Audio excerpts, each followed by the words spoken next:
Hello everyone, good morning সবাইকে। Welcome back to my channel. আজকে একদম সকাল সকাল আমি স্নান করে কিন্তু কিচেনে চলে এসেছি। এখন বাজে সকাল 6:30 মতন। আমি 5টার সময় উঠেছি ঘুম থেকে। তারপর আমি পপিন্সের জন্য খিচুড়ি বানিয়েছি, ওর জন্য ডিম সেদ্ধ করেছি, আর ওর ব্রেকফাস্টে উপমা বানিয়েছি।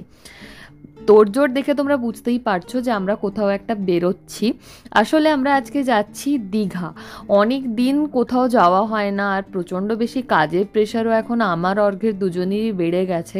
তো সেই জন্য ভাবলাম যে কোথাও থেকে ঘুরে আসি। আর এই প্রথমবার কিন্তু পপিন্স ঠাম্মির সাথে এত দূরে কোথাও ঘুরতে যাচ্ছে। আসলে মাও আমাদের কাছেই ছিল কিছুদিন, তো ভাবলাম সবাই মিলে একসঙ্গে একটা ট্যুর করা যাক। এতে করে সবাইয়ের মনও খুব ভালো হয়ে যাবে, আবার ফিরে এসে কাজে জয়েন করা যাবে। আর এই কেকটা তোমরা দেখতে পাচ্ছ, যেটা আমি এখন ফ্রিজ থেকে বের করছি, এটা রেসিপি কিন্তু আমি শর্টসে অলরেডি আপলোড করে দিয়েছি। এটা কিন্তু রাগি ব্রাউনি, যেটা আমি সঙ্গে করে নিয়ে যাচ্ছি। পপিন্সের টুকটাক যদি মাঞ্চিংয়ের ইচ্ছে হয় তাহলেও করবে। আর এখানে আমি কলাও নিয়ে নিয়েছি অল্প করে। ওখানে আমি পাবো কি পাবো না ফল, সেই জন্য আমি কোনো রিস্ক নিইনি। হাই বলো। হাই। আর ওয়েদারটা দেখতে পাচ্ছ, জাস্ট অসম।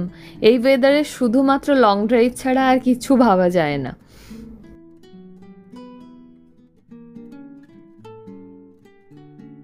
আমরা বাড়ি থেকে চা খেয়ে বেরিয়েছিলাম, আর আমরা ভেবেই রেখেছিলাম বাইরে কোথাও ব্রেকফাস্ট করে নেব। প্রথমে একটু চা খেয়ে নিচ্ছি, আর এই চাটা কিন্তু আমার এখানকার ফেভারিট। আমি যখনই বাড়ি যাই তখনই আমি এই চাটা এই দোকান থেকে খাই। কেমন? দারুন।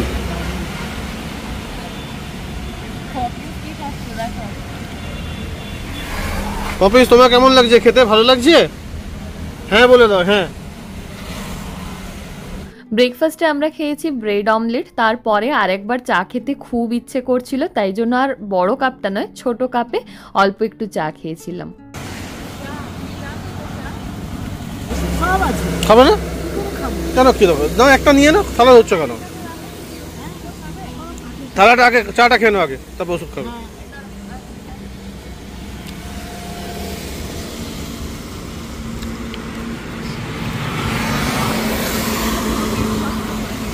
একই চা, খালি কাপটা আলাদা।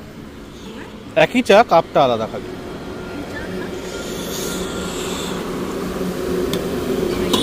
পপিন্স, তোমার ভালো লাগছে?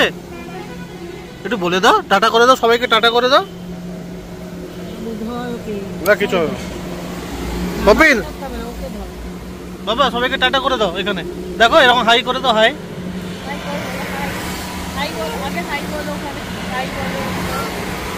এরকম হাত দিয়ে এরকম হাই।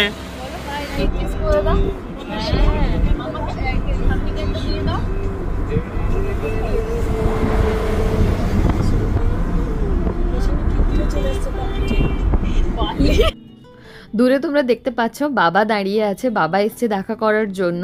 আসলে দীঘা যাওয়ার পথে আমাদের বাড়িটা পড়ে, আর আমাদের বাড়ি থেকে দীঘা আরও 2 থেকে 2.5 ঘন্টা সময় লাগে। তোমরা যদি পপিন্সের জন্মদিনের ব্লগটা দেখে থাকো তাহলে জানবে, মন্দারমণি যাওয়ার সময় কিন্তু আমরা বাড়িতে ব্রেকফাস্ট করতে দাঁড়িয়েছিলাম, কিন্তু এবারে অর্ঘ্য বললো বাড়িতে দাঁড়ালে অনেক বেশি দেরি হয়ে যাবে, আর ওয়েদারও খুব একটা ভালো ছিল না। তো সেই জন্য এইবারে আমরা সোজা বেরিয়ে যাচ্ছি। ফেরার পথে আমরা বাড়িতে একদিন থাকবো।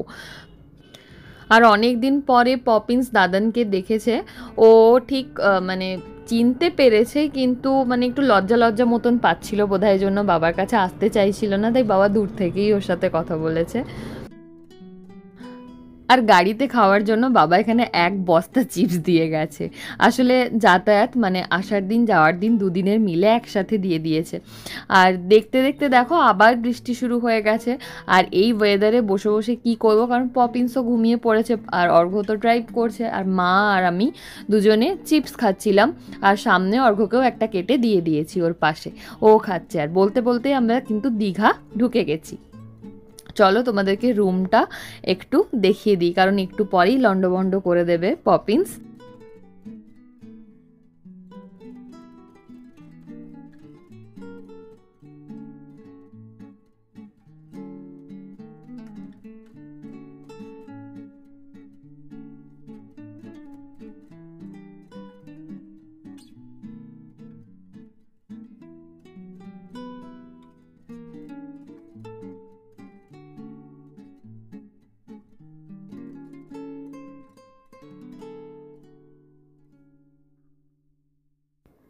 ব্যালকনি থেকে সমুদ্রটা পুরো সুন্দরভাবে দেখা যাচ্ছে। আসলে মা যেহেতু আমাদের সঙ্গে আছে আর মা সেইভাবে বিচে হয়তো যেতে পারবে না, সেই জন্য যাতে ব্যালকনিতে বসলেই সমুদ্রটা দেখতে পাই, ওই জন্য আমরা এরকম একটা হোটেল চুজ করেছি। আর পপিন্সের খাবার আমি তো করেই নিয়ে গেছিলাম, খিচুড়ি, সেটা ওকে আগে খাইয়ে দিচ্ছি, তারপরে আমরা লাঞ্চে যাব। আর আমি আর চেঞ্জ করিনি, কারণ আমার এত বেশি খিদে পেয়ে গেছিলো পপিন্সকে খাওয়াতে খাওয়াতে, আমি আর চেঞ্জ করার মতন আর ইচ্ছেও ছিল না। আমি শুধু চাইছিলাম কি কিছু একটা আমি খাই, কারণ আমার প্রচণ্ড বেশি খিদে পেয়ে গেছিলো। আর এখানে পপিন্স মোটামুটি উৎপাত শুরু করে দিয়েছে, আর খাওয়ার আসতে একটু লেট হচ্ছিল, কারণ আমরা প্রায় অনেকটাই দেরি করে ফেলেছি। 3টে সাড়ে 3টে নাগাদ আমরা গেছিলাম। তো আমরা খাওয়ারে কী কী অর্ডার করেছিলাম দেখে নিই চলো। এখানে সর্ষে পমফ্রেট আছে, একটা 5 মেশালি তরকারি রয়েছে, এখানে কাতলা কালিয়া আছে, ডাল রয়েছে, আর চিকেন নিয়েছিলাম, আর ভাত তো তার সাথে আছেই। প্রত্যেকটা রান্নাই এত সুন্দর লাগছিল খেতে, রান্না তো অসাধারণ ছিলই, তার সাথে সাথে খিদের জন্য আরও 3 গুণ টেস্ট বেড়ে গেছিল। আর সন্ধেবেলা আমাদের ব্যালকনি থেকে, হোটেলের ব্যালকনি থেকে এত সুন্দর একটা ভিউ আমরা উপভোগ করলাম। আর তারপর রেডি হয়ে একটুখানি জগন্নাথ মন্দিরে গেলাম, কারণ দীঘা গেছি আর মাকে নিয়ে গেছি, জগন্নাথ মন্দিরে যাব না সেটা তো হতেই পারে না। কিন্তু মায়ের একটু হাঁটতে প্রবলেম হচ্ছিল, কিন্তু মা ম্যানেজ করে নিয়েছে, বেশ অনেকটাই হেঁটেছে মা। যেহেতু সিঁড়িগুলো অনেক বেশি ফ্ল্যাট ছিল, ওই জন্য অত বেশি অসুবিধে হয়নি। আর ভেতরে ফটোগ্রাফি অ্যালাউড ছিল না, সেই জন্য বাইরে বেরিয়ে একটুখানি আইসক্রিম খেয়ে আমরা ওল্ড দীঘা চলে গেছিলাম। আর ওখানে মাকে একটা জায়গায় বসিয়ে রেখে আমি ফুচকা খেয়েছি। আর একটা মিনি ভ্লগ আমি তোমাদের সাথে শেয়ার করব, সেখানে আমি তোমাদের সাথে শেয়ার করব আমি দীঘাতে কি কি খেয়েছি সারাদিন।